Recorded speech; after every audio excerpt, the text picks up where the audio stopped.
Evan Chen had never been the kind of student teachers praised. In fact, his earliest school memories were filled with red ink tests and whispered pity. By eighth grade, he had failed mathematics twice and was placed in a remedial class. His classmates joked that numbers hated him, and sometimes he believed them. High school only deepened his struggles. Freshman year, he failed biology. Sophomore year, he failed chemistry, twice. Each report card felt like a confirmation that he wasn't smart enough. Teachers pulled him aside to gently suggest trade programs. His parents, though supportive, worried that he simply didn't have the academic ability to succeed. But Evan wasn't lazy. He tried, really tried. He stayed after school for tutoring, spent nights staring at pages that blurred together, and prayed that something would finally click.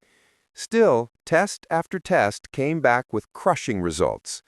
The disappointment became so familiar that he learned to smile through it. One day, after receiving yet another failing grade, Evan sat alone in the library, trying not to cry. An older custodian named Mr. Harris, who had often seen Evan studying late, walked over. "You're here more than anyone else," he said kindly. "Failing doesn't mean you're not capable. It just means you haven't found your way yet." He told Evan about his own struggles, years of setbacks before finally earning his college degree in his 40s.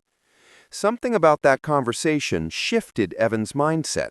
For the first time, he considered the possibility that failure wasn't a label, it was a stage. He started studying differently, not harder, asking questions freely, forming study groups, and learning how to break overwhelming topics into manageable pieces. Slowly, the results began to change. At first, he passed by a single point, but that tiny win sparked a confidence he had never known. Junior year, he earned his first B. Senior year, an A. When he received a letter naming him Most Improved Student, he felt something inside him bloom. He wasn't at the top, not yet, but he was rising. College was his chance to redefine himself entirely. He entered a discipline he had once feared, biochemistry. The boy who had failed science multiple times was now obsessed with it. He filled notebooks with questions, pursued research opportunities, and devoured every bit of knowledge he once thought beyond him. 4 years later, Evan Chen walked across the university stage, graduating summa cum laude, top honors. His parents cried openly. His classmates cheered. Somewhere in the audience, Mr. Harris stood quietly, clapping with a proud smile. During his valedictorian speech, Evan spoke not about intelligence, but about persistence.